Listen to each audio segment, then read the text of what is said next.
Hey guys, it's Roxy. I wanted to record a little more serious video today. I know a lot of mine are pretty lighthearted and joking and funny, but I kind of wanted to talk to you guys about abusive relationships today, and it's something that I have experience with. I know some other people have had experience with.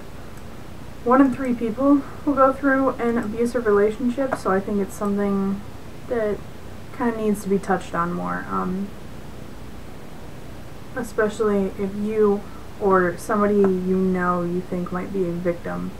It's something very important to talk about. Really quick, the warning signs of abuse. Just if you notice these things in yourself or friends, well, iffy, keep an eye on them. Checking your cell phone or email without permission. Obviously, that would be the partner doing that. Constantly putting you down, extreme jealousy or insecurity, an explosive temper, isolating you from your friends or family, making false accusations, mood swings, physically hurting you in any way, possessiveness, telling you what to do. I think it's important to, sometimes these are just little things, they really are. But a lot of times they're not. I know boyfriends and girlfriends that go through the other one's cell phone and stuff like that. Not okay, but by itself does not necessarily mean that they're abusive.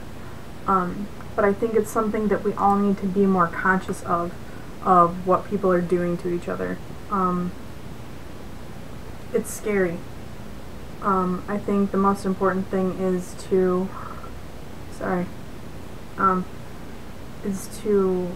not let somebody fall through the cracks.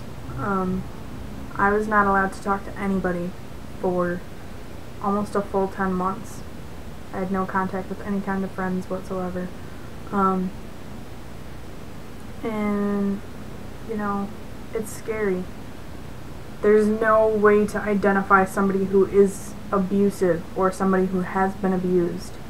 I don't look like somebody that would have let somebody, beat me and put me in a hospital and stuff like that. Like, if you would ask my friends, no, she's not that kind of person. But the truth is, there is no kind of person. I've always been very strong, very outspoken, very tough. I'm actually stronger physically than the person that I let abuse me. And I say I let because I let it go on. I didn't leave as soon as there were abusive issues.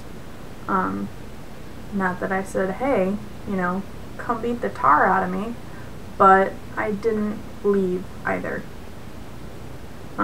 It's not my fault that he did those things to me, and it's not anybody's fault if they are a victim. It is not your fault. There is nothing that you can do that justifies somebody else putting their hands on you. There's not. I have put a hand on one person in my entire life. It was a guy that I dated before my abusive relationship. I found out he was cheating, and I slapped him across the face before I left. I do regret that a little bit. I understand why I did it. I was very I was hurt and enraged and whatever, and I slapped him across the face. I'm not proud of that. It's not something I boast about, but there is no excuse to put a hand on somebody that you're with. And if they've hit you once, they'll do it again. It might not be for a long, long time, but if it's okay once, it's okay. It might be, sequentially. They might hit you and they might hit you again right after that. It might not be for 10 years. But if it's okay to do once, it's okay to do again. And I think we all need to have a better understanding of, what actually goes on in abuse. I'm not just talking about physical abuse. I'm talking about emotional abuse, sexual abuse, digital abuse, financial abuse. You need to understand what the warning signs are and what people go through so that you can be a beacon, you can help people. This is obviously something that's very near and dear to my heart because it's something that I've been through. So I try and make sure that other people are aware of what goes on, especially the cycle of abuse. The first part of the cycle of abuse is the honeymoon phase. This is normally how a relationship starts, and this is what happens after an act of violence when you get into the full cycle. Things are going to be great. You're going to get flowers, compliments, presents, cards, whatever. Well, I love you so much, and I'm so happy we're together, or that you stayed, or da-da-da, and thanks for giving me another chance. And at the beginning of a relationship, this is where you are. It's going to be beautiful. Every relationship basically starts with kind of a honeymoon phase, but this is what you'll come back to after an act of violence. The next is the tension phase. Nothing you do is right. There's no definite thing that will set the abuser off. You know, over time you might learn that, you know, walking a certain way, talking a certain way, doing certain things, whatever. But there's no real logical reason as to why there's something going wrong. At this point, the abuser might be emotionally abusive or physically intimidating or threatening, which can be just as coercive as violence. And then there's the actual act of violence itself. It can be emotional, physical, sexual, whatever. This is a crime. People do get in trouble. People do go to jail. And I strongly suggest that if you have been a victim, or if you are currently a victim, that you seek out legal action for what has happened to you. I highly regret not doing it after I got out of my abusive relationship. To this day, whenever I talk about it, I still tell people that I regret at least not getting a restraining order on him. And it scares me to think that he's still out there. Not because I'm afraid for myself.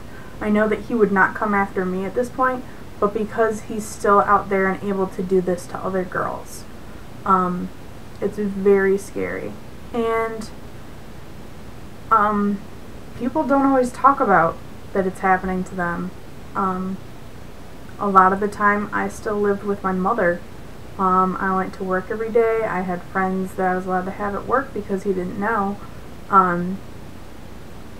You know, my dad, my stepmom, my brothers, nobody knew any of this was happening to me.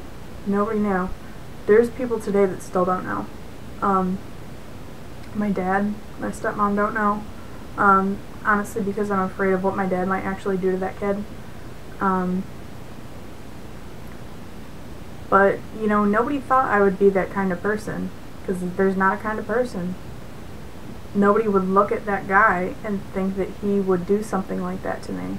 Nobody would look at me and think that I would let somebody do something like that. So just be aware. Don't rule people out or judge them as that for, you know, their body type, their personality, whatever. You guys know me. I'm loud, I'm crazy, I'm whatever. I'm a very strong woman, but it's something that still happened to me. So I want you to be more conscious of you and the people around you and how healthy or unhealthy what is going on in their lives is. I'm going to put some stuff in the down bar, some links, hotlines. If you guys are curious or need help or, you know, whatever. If it's just something that you want to educate yourself on so that maybe, you know, you can recognize it someday. I'm CPR certified. Do I need to perform CPR every day? No. But if I do, I'm ready. You know? But I'm going to keep it short because I feel like the shorter my videos are, the more people might actually watch it.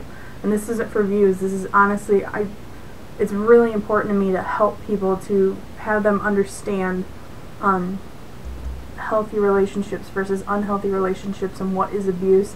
And if you guys have any questions, I hope things in the down bar, or if you want to message me, I'm always more than happy to talk about it. Not that it's a happy thing to talk about, it's just if I can help somebody, then that would be great. I love you all. I love your face. I hope you all are being safe, and I hope that if you or somebody you know is not currently safe, that you reach out to somebody. If it's not me, make it your mom, you know, a friend, whoever. Be as safe as you can be, and make sure that your friends and loved ones are safe. But I love you all. I love your face. I hope you guys are all safe and happy. And I cannot wait to talk to all of you soon. Bye.